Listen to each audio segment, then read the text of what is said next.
Good morning everyone, how you doing? It's Paul here from Unusual Things, just making sure my microphone is on loud and clear. Now today we are at the City of London Cemetery and Crematorium. Now I did get here quite early this morning, but I didn't realise they didn't open until 9 o'clock. Now some cemeteries you come to and they open quite early, you know, you can get in there a couple of hours early or something like that. But this one, quite strict to the line. Well, to be fair, they did open 10 minutes early. We've come here today to find the final resting place of that legendary footballer, Bobby Moore.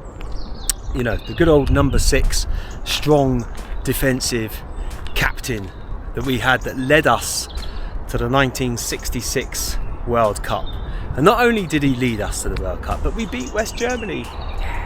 Sorry to any German viewers out there to watch, but we have to celebrate these short, fleeting moments of time, and it's our only World Cup win, so you know. So today we're going to come and find his final resting place, where his ashes are interred, and we'll have a little walk around the cemetery, and I'll show you some bits and pieces, and I'll tell you all about him. Now if you like the video today, please give it a thumbs up. If you haven't done so already, subscribe to the channel. It's absolutely free, it doesn't cost you a thing. And hit that notification bell as well, so that you are notified as and when any new videos come out. Now I've also got to say a massive thank you to anyone that donates to the channel. It really helps, whether it's towards the fuel or buy me a coffee or something like that. It really does, and I'm very grateful, so thank you very much. Also to anyone that's a member on the YouTube channel as well, I really appreciate all the contributions and what you guys do. It really does go a long way, so thank you very much for that. And not only that, to the rest of you that watch the videos as well, of course, viewing figures help my channel grow, which is amazing. So what I will ask is, especially if you're a football fan and you haven't subscribed to the channel yet, World Cup winner Alan Ball is also on this channel as well, so go and have a look and check out his video. Yeah, just subscribe, it's easy. Doesn't cost you anything. Anyway, we'll get on with it now, and I'll tell you about the late great Bobby Moore. Robert Frederick Chelsea Moore OBE, 12th of April 1941 to the 24th of February 1993, was an English professional footballer. He most notably played for West Ham United, captaining the club for more than 10 years, and was the captain of England's national football team that won the 1966 World Cup. Moore was born in Upney Hospital in Barking, Essex, on Saturday the 12th of April 1941. He was the son of Robert E. Moore and Doris Nee Buckle. He attended Westbury Primary School, Barking, then Tom Hood School, Leidstone, playing football for both. In 1956, Moore joined West Ham United as a player, and after advancing through their youth setup, he played his first game on the 8th of September 1958 against Manchester United. In putting on the number 6 shirt, he replaced his mentor Malcolm Allison, who was suffering from tuberculosis. At international level, Moore played for the England national youth team.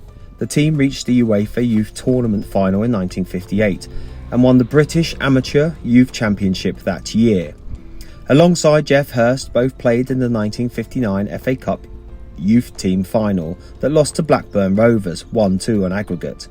But both were also in the team that won the Southern Junior Floodlit Cup 1-0 versus Chelsea later that year. Moore also played cricket for the Essex youth team alongside Jeff Hurst. In 1960, Moore earned a call-up to the England under-23 squad. His form and impact on West Ham as a whole earned him a late call-up for the full England squad by Walter Winterbottom and the Football Association Selection Committee in 1962, when final preparations were being made for the Summer's World Cup final in Chile. Moore was uncapped as he flew to South America with the rest of the squad, but made his debut on the 20th of May 1962 in England's final pre-tournament friendly, a 4-0 win over Peru in Lima. On the verge of his greatest triumph, details were released to the press in early 1966 that Moore wanted to leave West Ham. Moore had let his contract slip to termination, and only after the intervention of Sir Alf Ramsey and the realisation he was technically ineligible to play did he resign with West Ham to allow him to captain the England team of 1966. Ramsey had summoned West Ham manager Ron Greenwood to England's hotel and told the two of them to resolve their differences and get a contract signed up. Moore was the leader of the World Cup winning side and established himself as a world-class player and a sporting icon. With all their games at Wembley, England had got through their group with little trouble. They then beat Argentina in the quarter-final and a Eusebio-led Portugal team in the semi-finals. West Germany awaited in the final. Moore became a national icon as a consequence of England's success, with he and the other two West Ham players taking the World Cup around the grounds which West Ham visited during the following domestic season. He was awarded the coveted BBC Sports Personality of the Year title at the end of 1966, the first footballer to do so, and remaining the only one for a further 24 years. He was also given an OBE in the New Year's Honours List. Moore's image and popularity allowed him to start a number of business ventures, including a sports shop next to West Ham's ground, Upton Park, and he also appeared with his wife Tina, along with Peters and his wife Kathy, in a television advertisement for the pub industry, urging people to look in at the local. He continued to play for West Ham and England, earning his 50th cap in a 5-1 win over Wales at the end of 1966, in a home international match which also doubled up as a qualifier for the 1968 European Championships. England ultimately reached the semi-finals. The tournament was just a 4-team event, where they played Yugoslavia in Florence and lost 1-0.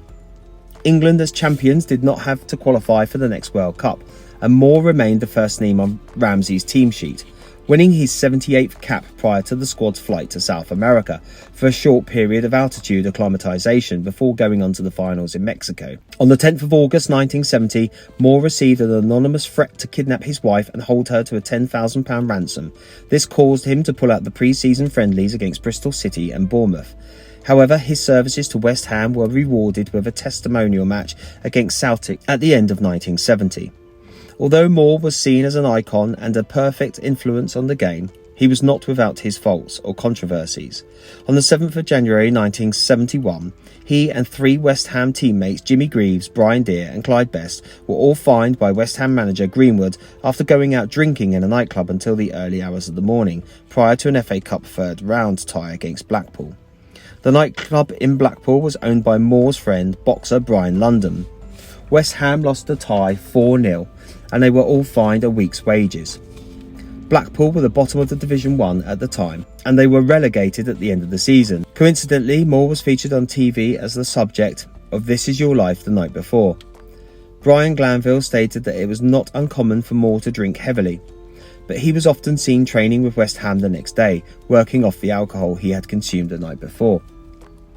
Moore retired from playing professionally in 1978 and had a short, relatively unsuccessful spell in football management at Eastern AA in Hong Kong, Oxford City and Southend United.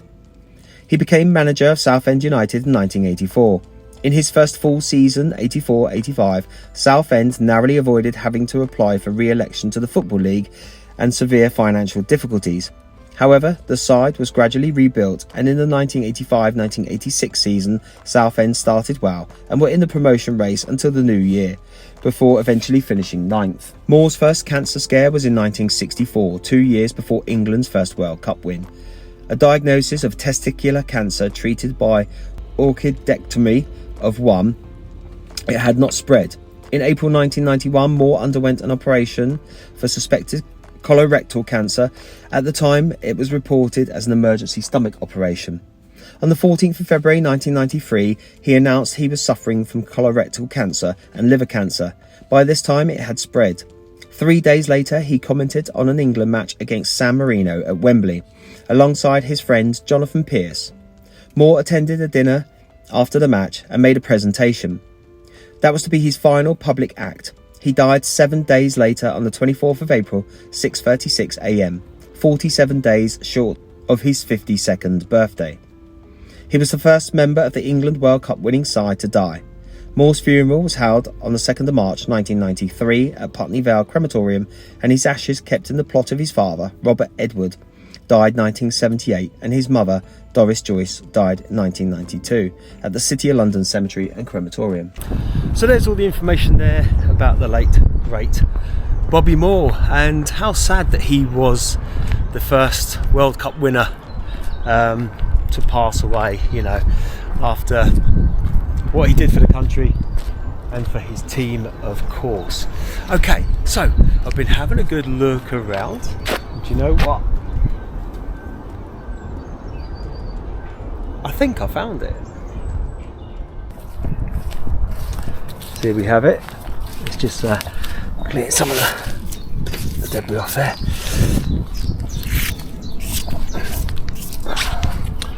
Bobby Moore OBE, 1941 to 1993. Also Robert Edward Moore, 1913 to 1978. Doris Joyce Moore, 1912 to 1992.